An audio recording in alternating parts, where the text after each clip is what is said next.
Okay, so I have a bone to pick with Alabama Power. Okay, number one, obviously our rates are like extremely high. I'm with it, but I don't want to be cold. Um, so for starters, they sent me a bill on January the 3rd stating that I owe $403.85. On January the 6th, I paid that $403.85. On January the 7th, they sent me a bill saying I owe $420.06. I'm sorry.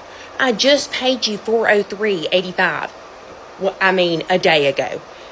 And then now they're telling me I owe them $16.21. I'm confused. Are we going and adding more things, or what is the problem? I'm already freezing to death. I can't even make my heat go up anymore because I cannot afford it. It's that or groceries. So, like, what are we doing? Like, why the difference?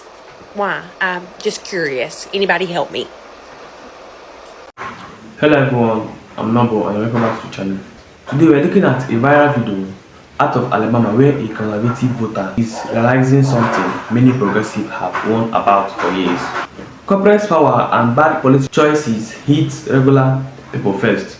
This video isn't about party loyalty, it's about accountability and rising utility costs. Okay, y'all, I never thought I'd say this, but here in Huntsville, Alabama, we are certainly regretting our votes for Trump now. Look, y'all, we just got this letter from the electric company that says because of a Trump executive order rolling back Biden-era legislation that our electric bill is going to go up $100 a month because of what Trump did. Now, this man ran on bringing prices down for us, bringing grocery prices down, bringing energy costs down, housing, insurance, and none of that has happened at all. This is literally crazy. I mean, it's almost like the Democrats were telling the truth the whole time and the Republicans have just been lying nonstop. I know that's completely crazy to even say because Republicans have always been a beacon of truth. But yeah, this letter has me so pissed off that I'm never going to vote Republican again. And I'm going to do everything I can to make sure we flip the House in April. That's what we need to do now because Republicans have just been lying to us to get our votes. Isn't that crazy? In the clip, the speaker breaks down her Alabama's power bills and noticed that the number simply didn't add up. She's questioning estimates in constant charges and why everyday people are paying more. Why energy companies continue to post record profits. This is what happens where corporations are protected by weak regulation and politicians side with donors instead of customers. Alabama is a deep red state, yet residents are still getting squeezed by monopolies with little oversight. This isn't a personal budgeting issue, it's a systemic problem rooted in deregulation, corporate perverity, and the absence of customer protections.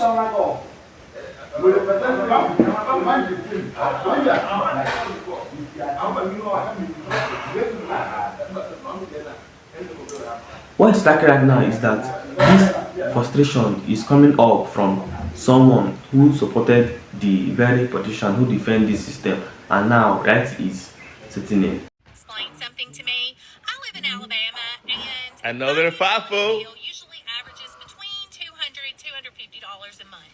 Can someone please explain to me how my utility bill went from $250 a month to $696 this month? Could someone just please explain that to me? I know. Let me show you why. Ready? This guy. That's why your electric bill went up. Trump. No more subsidies for Alabama. No more subsidies for red states. Woo! MAGA! Woo! Go Trump! Go broke! If your energy bill is too damn high, then you need to remember that Kay Ivey has intentionally withheld your inflation reduction money that would have given you more affordable heating. Joe Biden's Inflation Reduction Act gave money to states to give to us to buy more energy efficient heaters and air conditioners, and every other state has distributed that money except for Alabama. They have been sitting on this money for literal years and refused to distribute it to the people of Alabama. So remember, every time you open your power bill and you see $500, $600, $700, $800, remember that the Democrats gave money to your state so that you could afford to heat and cool your home, and the state of Alabama has refused to give it to you. And if you want to check it out for yourself, if you want the details, go to Alabama's Department of Energy website, look for the Inflation Reduction Credits. They only just started taking bids to administer the program last year. And this wasn't tax refund money, guys. This would have went straight to a contractor to pay for you to have. Alabama residents are going to see a $100 increase in their utility bill directly because of Donald Trump's policies. But the best part, the utility company is sending them letters letting them know it's Donald Trump's fault. Now, this is in Huntsville, Alabama, and Huntsville Utilities sent a letter to some of its customers letting them know this. You can pause if you need to, but they are going to receive a $100 increase because the grant that reduced their bill by $100 is being rescinded by Donald Trump. Yeah, they're letting them know this is Donald Trump's fault. We're not taking the hit for this. Now, Donald Trump promised people that he would cut utility bills in half in the first 12 months. And instead, these people in Huntsville, Alabama, a deep red state, are going to see it increase by $100. The worst part, these are the poorest among us. These are people that desperately need this, so they don't have to make a decision between lights or food.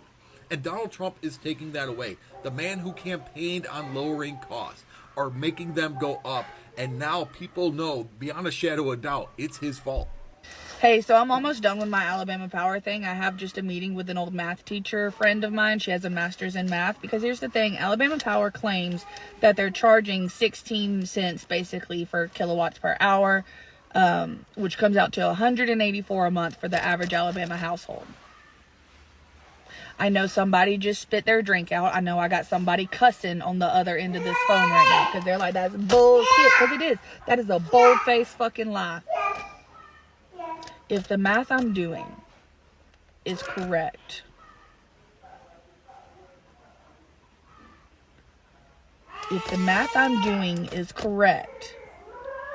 we are actually looking at California and Hawaii levels of power charges. And the thing is, Alabama shouldn't have that. We don't deal with the same type of natural disasters they do, like the fires and all kinds of shit.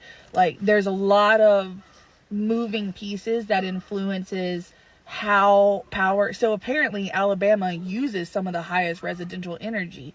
I have a hard fucking time believing that, because I know every Alabama person I've ever met, we turn our shit off during the day, especially if we're not home, yet we're supposedly still moving.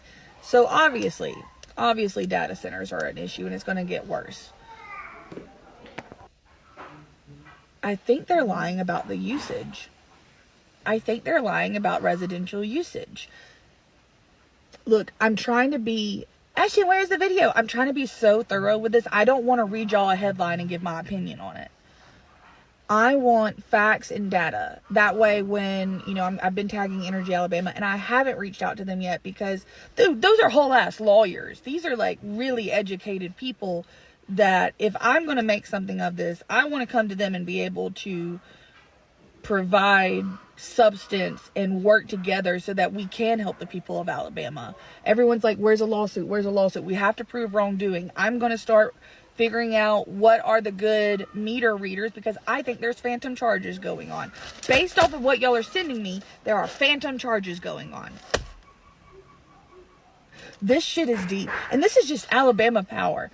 Yes, I'm going to talk some about Southern Power. This is going to be a multi-episode thing because Southern Power is fucking over Mississippi, Georgia, and Alabama. And then it looks like the TVA is dipping their hands into it because for a while there, the TVA, the Tennessee Authority, I don't fucking know. They were like kind of good, but not. Now it looks like they're like, oh, y'all making these profits for 78 consecutive years every fucking quarter? I want some of that. We are being stolen from. Stolen. Look, with these data centers and XAI in Memphis and all that, and nobody wants them, and then there's like one in Arizona where like the city voted against it and they're still building it. So like, at what point do we start driving by with Roman candles? Theoretically speaking, what?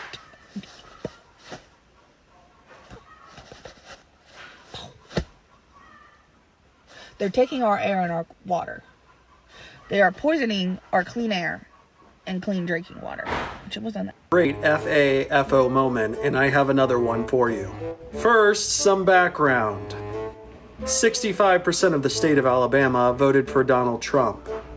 Alabama is in the top 10 poorest states in the United States related to federal poverty level. While many of these voters sit behind their computers and celebrate Elon Musk cutting waste, little did they know it was going to impact them. This week, over 250 residents in Huntsville, Alabama received a notice from their electric company that they were going to have to pay an additional $100 surcharge. The explanation for this was that Donald Trump's recent executive order ended a $1 million grant to the utilities company to help these customers pay for their electric bill. Leaders in Alabama are furious because they said this is counterintuitive to Donald Trump's promise to lower energy costs. Tots and pears. This video is a reminder that rising costs doesn't care how you vote, but policy do. Where voters demand stronger regulation, transparency, and people's first leadership, everyone benefits.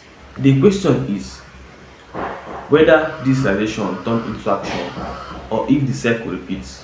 If you enjoyed this breakdown, like this video, comment your thoughts below, and subscribe for more real conversation about politics, power, and accountability. See you in my next video.